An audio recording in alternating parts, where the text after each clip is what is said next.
look, somebody who is the expert when it comes to encouraging us to be in a thriving space in our marriages. Wynand Jacobs is the Executive Director of FamilyLife New Zealand. He joins us on the program. Wynand, kia ora.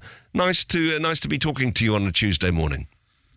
Kia ora, Andrew. Nice to be talking to you. And look, if some consider me the expert on encouragement, it is only because I need so much encouragement myself, and therefore have learned how to give that on to others as well. Just saying that that if this is a space that you're struggling with, if perhaps this long weekend has been a long weekend for all the wrong reasons, then the Family Life Ministry is a wonderful place to go to get help and resourcing. And hey, maybe there's people listening to the program this morning that need a bit of resurrection hope for their marriage, for their own spiritual lives as well. And that's the topic we're talking about this morning.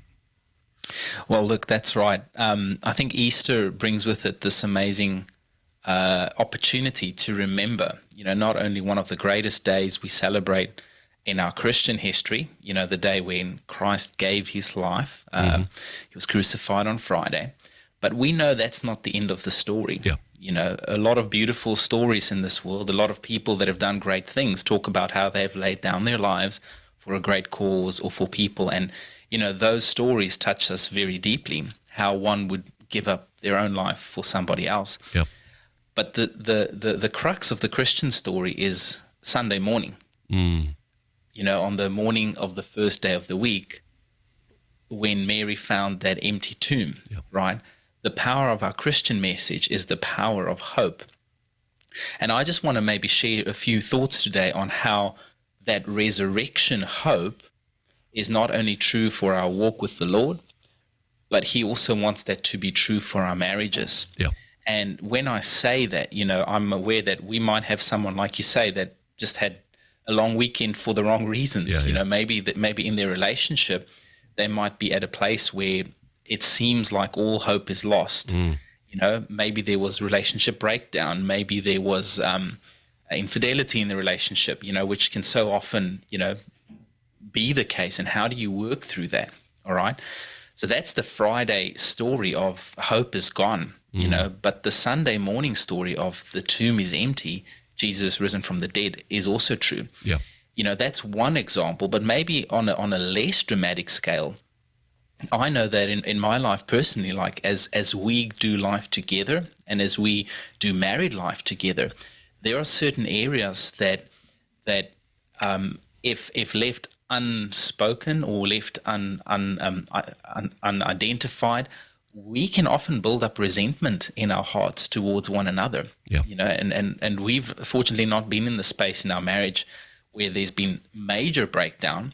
But there's been breakdown on things that maybe we've hoped we would have had in marriage. And then the reality has taught us that, hey, marriage is actually not about our own hopes and desires, but it's often about laying our lives down. So talking anything from a scale of major breakdown in relationship to maybe just those things that you've given up hope on, things that you've given up hope, we'll never have that type of relationship that we thought we may have.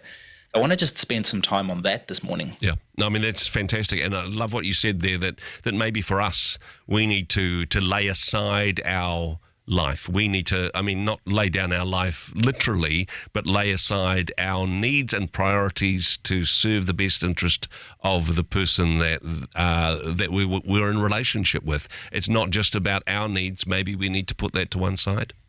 Yeah. Yeah, and look, this is the beauty of relationship, because we know from Scripture that relationship actually represents a relationship that Christ wants to have with his church, right? That's the image that we get to represent in our marriage. But I actually want to take us back to a story. Most of us know the story of David when he saw Bathsheba on the roof and he desired her, and he committed a great sin towards God, towards himself.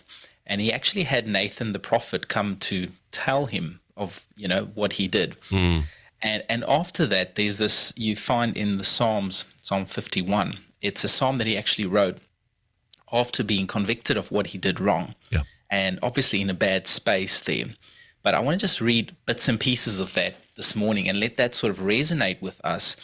And I want to point out just how David turned his failure, his breakdown, his death moment, so to speak, Yeah. to God, and actually saw God revive that situation. Okay, so I want to read Psalm 51 verse 6, and I'm going to read a bit through, and then we'll just touch on a few notes there. I know that you delight to set your truth deep in my spirit. So come into the hidden places of my heart and teach me wisdom. Purify my conscience, make this leper clean again. Wash me with your love until I am pure in heart.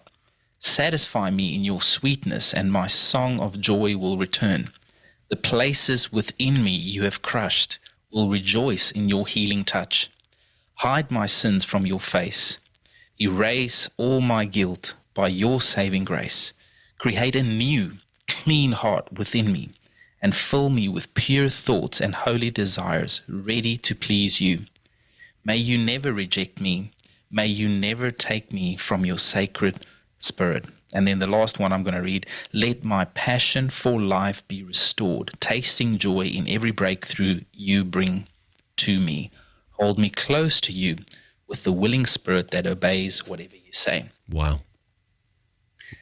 Now, as I read that, I'm like, I should just stop there and not say anything else.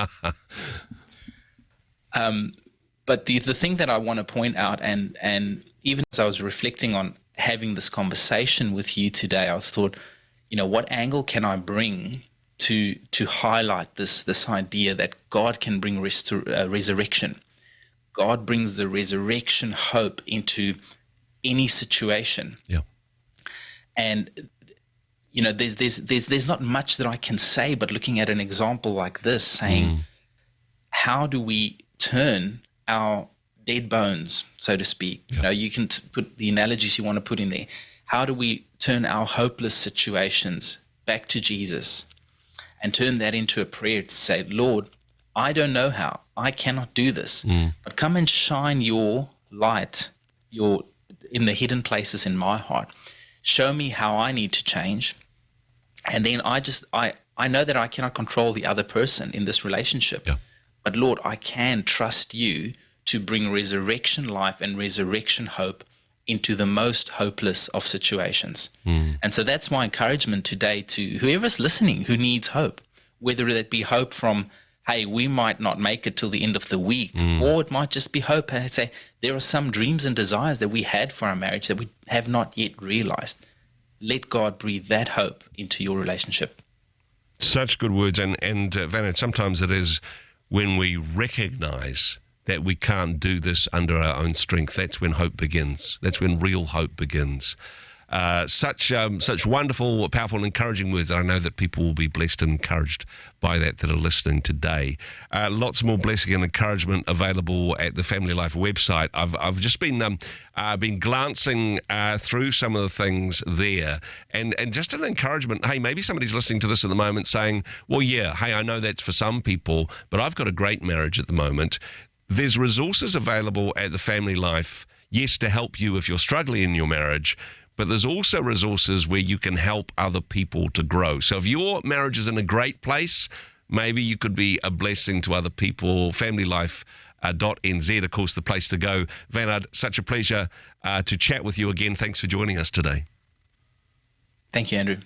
Hey, thanks very much for joining us in the Rhema studio. Thanks very much for watching the interview. It's kind of nice to have an audience, actually. And if you did like what you watched, then do give us a like, do give us the thumbs up. And if you'd like to see more interviews like that one, or perhaps even better, subscribe and those interviews will come straight to you. Don't forget to turn on your notifications, and we'll see you in the next one. Cheers.